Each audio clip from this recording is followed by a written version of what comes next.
Hello વિદ્યાર્થી મિત્રો, આપ સૌનું આપણે આ યુટ્યુબ ચેનલ પર હાર્દિક સ્વાગત છે. આજે હું લઈને આવી છું ધોરણ 10 અંગ્રેજી યુનિટ 8 આર ફેધર્સ ફ્રેન્ડ્સમાં રાઇટિંગમાં 1 થી 4 સુધીની એક્ટિવિટીનું સંપૂર્ણ સોલ્યુશન. તો ચાલો આપણે આગળ જોઈએ. પરંતુ તે પહેલાં જો તમે આપણી આ યુટ્યુબ ચેનલને લાઇક, શેર અને સબસ્ક્રાઇબ ન કરી હોય તો જરૂરથી કરી દેજો. You found a seriously injured pigeon in your compound on the day of Uttarayan. Use the mixed up clues given in the brackets and write what you did to help and save the bird. You can add your own ideas also. First of all, I kept the pigeon at a safe place. I made sure there were no other birds and or animals around. હું એ સૌથી પહેલાં શું કર્યું તો કે Pigeon એટલે કે જે કબૂતર હતું એને સેફ એટલે સુરક્ષિત જગ્યાએ રાખ્યું અને મેક શ્યોર કર્યું કે ત્યાં બીજા પક્ષીઓ કે પ્રાણીઓ ન હોય. Then I carefully put out the string from its wing એટલે કે ત્યારબાદ હું જે સ્ટ્રિંગ્સ જે કહીએ છીએ એના શું કરીએ છીએ એના પાંખમાંથી ધીરે રહીને કેરફુલી બહાર કાઢ્યો. I took cotton and gently clean its wound with water. ત્યારબાદ પછી શું કહે કોટન એટલે જે રૂ કહીએ છીએ તેનો થોડો ટુકડો લીધો અને શું કર્યું છે જેન્ટલી એનો જે વાઉન્ડ હતો એટલે કે જે ઘા પડ્યો હતો બરાબર છે તે ઘા થઈ જાય છે એને વોટરથી ક્લીન કર્યો. Later I made the bird comfortable by covering it with a soft cloth. ત્યારબાદ શું કરે છે કે એ બર્ડને કવર કરીને સોફ્ટ ક્લોથ જે કહીએ છીએ નરમ કપડાથી કવર કરીને એને કમ્ફર્ટેબલ કર્યું. I also gave it some grains to it and water to drink. અને ત્યારબાદ શું કર્યું કે તેને થોડા અનાજના દાણા જે ગ્રેન્સ જે કંઈ ખાતા હોય છે કબૂતર તે ખાવા આપ્યા અને થોડું પાણી પીવા આપ્યું. Meanwhile I called up the birds helpline and told them about the injured bird. Soon they came and took it away. Okay, ત્યારબાદ શું કર્યું તો કે બર્ડ્સની હેલ્પલાઇન નંબર જે હોય છે તેના પર કોલ કર્યો. તેમને તે ઘાયલ પક્ષી વિશે જાણ કરી. તે લોકો આવ્યા અને તેને લઈ ગયા. Spenden attend a lecture on Save the Birds given by a famous bird watcher, Sri Lalshi Raol. He has made notes of what he heard. Read the notes in a group of 3. Prepare your own speech on Save the Birds. Save the Birds. I will begin my speech by taking about the importance of birds in our lives. એટલે આપણા જીવનમાં એમનું birds જે હોય છે એમનું મહત્ત્વ શું છે તેના દ્વારા હું શું કરશે તો કે સ્પીચની શરૂઆત કરશે. Birds are very important part of nature. તેઓ કુદરતનો ખૂબ જ ઇમ્પોર્ટન્ટ પાર્ટ છે. They are help to maintain the balance in ecosystem. આપણી ઇકોસિસ્ટમમાં મેન્ટેન કરવા માટે તે ખૂબ જ મદદગાર છે. Besides this they also beautify surrounding and enliven atmosphere by their sweet chirping. એટલે કે શું કરે છે તેમાં શું કરે છે એમના સ્વીટ ચિર્પિંગ જે અવાજ કરે છે બરાબર છે તેનાથી શું કરે છે આપણું એટમોસ્ફિયર જે હોય છે સરાઉન્ડિંગ એટમોસ્ફિયર એને શું કરે છે જીવંત કરે છે. ઓકે, અનલિવન એટલે અનલિવન અથવા તો અનલાઇવન એટલે જીવંત કરે છે. Birds are very useful to us. તે ઘણા આપણા યુઝફુલ હોય છે. Some birds eat the insects that are harmful to the crops. Okay, તો કે કેટલાક પક્ષી શું કરે છે કે ઇન્સેક્ટ જીવજંતુ જે હોય છે એને ખાય છે કે જે શું છે પાક માટે ક્રોપ્સ એટલે કે પાક માટે હાનિકારક હોય તેમને. Okay, some birds also help in spreading seeds. Okay, તો કેટલાક બર્ડ્સ જે હોય છે એ સીડ્સ જે કહીએ છીએ એના ફેલાવવા માટે પણ ખૂબ મદદરૂપ હોય છે. Vultures keep our surrounding clean by eating the carcasses. Okay, vulture એટલે કે ગીધ જે છે એ આપણા સરાઉન્ડિંગને શું કરે છે ચોખ્ખું રાખે છે. કેવી રીતે તો કે આ જે શવ હોય છે ડેડ બોડીઝ હોય છે એ ખાઈને. Okay, the peacock is called the harbinger indication of rains. Okay, તો કે જે પીકોક છે એટલે કે મોર જે છે એ વરસાદની ઋતુનું ઇન્ડિકેશન કરવાવાળો કહેવાય છે બરાબર.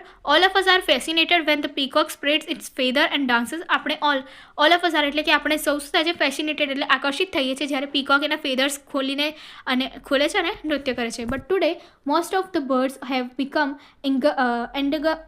એન્ડગર્ડ સ્પીસીસ. એટલે કે હવે શું થાય છે મોસ્ટ ઓફ જે બર્ડ્સ છે એ શું છે લુપ્ત થતી જાતિઓ પર આવી ગયા છે, એવા બની ગયા છે. Why is it so well? We are majorly responsible for creating this imbalance in the ecosystem. પરંતુ તે આ એટલું સરસ કેમ શા માટે થઈ રહ્યું છે એમ? સો કારણ કે આપણે મેજરલી શું છે રિસ્પોન્સિબલ છે આ ઇમ્બેલેન્સ ક્રિએટ કરવા માટે. For example, we rarely see the house sparrow now. Okay, house sparrow જે ઘર ચકલી હોય છે તે આપણે ખૂબ જ રેરલી જોઈ શકીએ છીએ. What happens to them? તેમને શું થાય છે? Well, we human beings have destroyed their homes. આપણે શું કર્યા છે તેમના as a living human beings આપણે શું કર્યા છે તેમને રહેવા માટેના રહેઠાણો ડિસ્ટ્રોય કરી દીધા છે. We have designed our houses in such a way that sparrow can't enter in to them. એટલે આપણે આપણા ઘરો હવે એવી રીતે ડિઝાઇન કરીએ છીએ કે જેથી તે શું થાય છે આપણા ઘરમાં એન્ટર થઈ શકતા નથી. They do not find safe place to build that nest. એમને શું થાય છે પોતાના નેસ્ટ એટલે કે માળો બનાવવા માટે કોઈ સેફ પ્લેસ મળતો નથી. We have started cutting trees for concrete buildings. એટલે કે હવે આપણે કોન્ક્રીટની બિલ્ડિંગો બનાવવા માટે શું કર્યું વૃક્ષો કાપવા લાગીએ છીએ. The birds have lost their homes and food. જે પક્ષીઓ છે તેમણે તેમનું ઘર એટલે કે રહેઠાણ અને ખાવાનું જે છે બંને ગુમાવ્યું છે.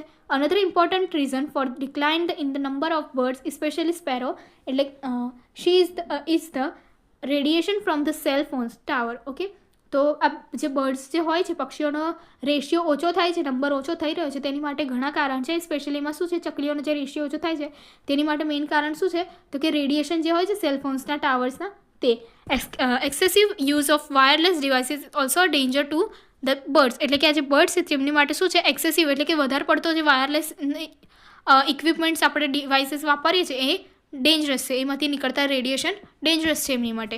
વી use unleaded petrol, chemical fertilizer and insecticides. તો કે આપણે પેટ્રોલિયમ ને આ બધું જે છે એનો વધુ પડતો ઉપયોગ કરીએ છીએ અને આ જે જંતુનાશકો જેનો ઉપયોગ કરીએ છીએ ઇન્સેક્ટિસાઇડ્સ એટલે જંતુનાશકો તે પણ તેમની માટે હાનિકારક છે. This is harmful to the birds એટલે કે તે બર્ડ્સ પક્ષીઓ માટે હાર્મફુલ છે.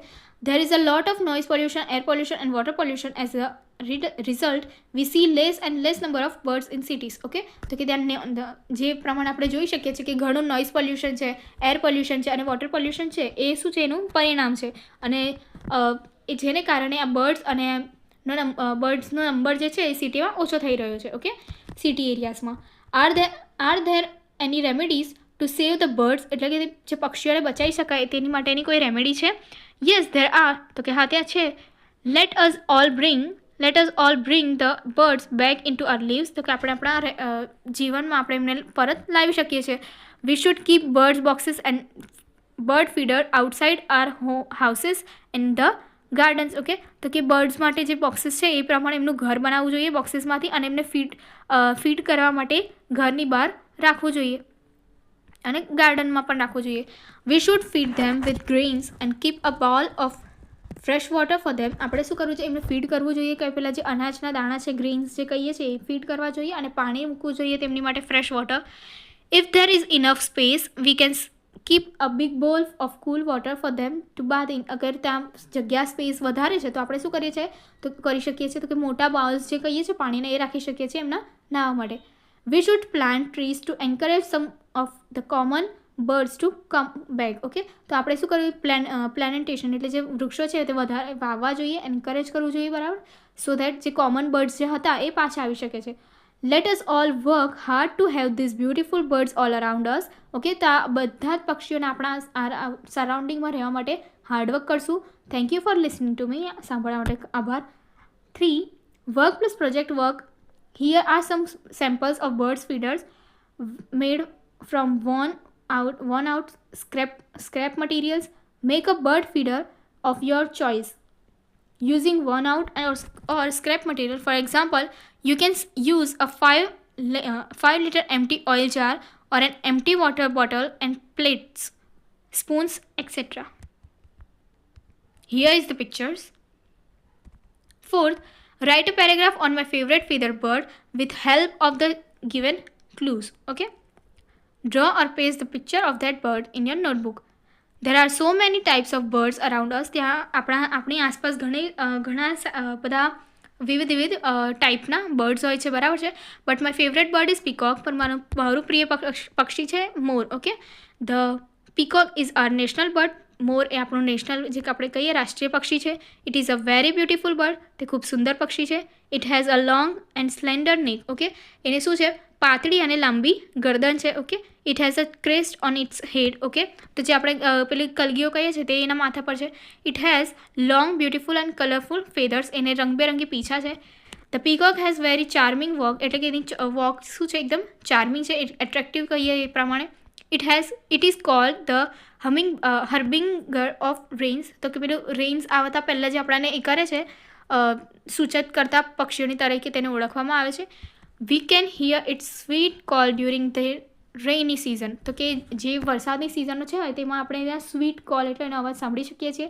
It spreads out its colourful feathers like a fan and dancing in the rain. એ શું કરે છે એના પીછા રંગબેરંગી પીછા ફેલાવે છે અને વરસાદમાં નાચે છે. It is a great pleasure to see it dancing. તો કે આ જોવું એ ખૂબ છે ગ્રેટ પ્લીઝર છે, ખૂબ અદ્ભુત છે.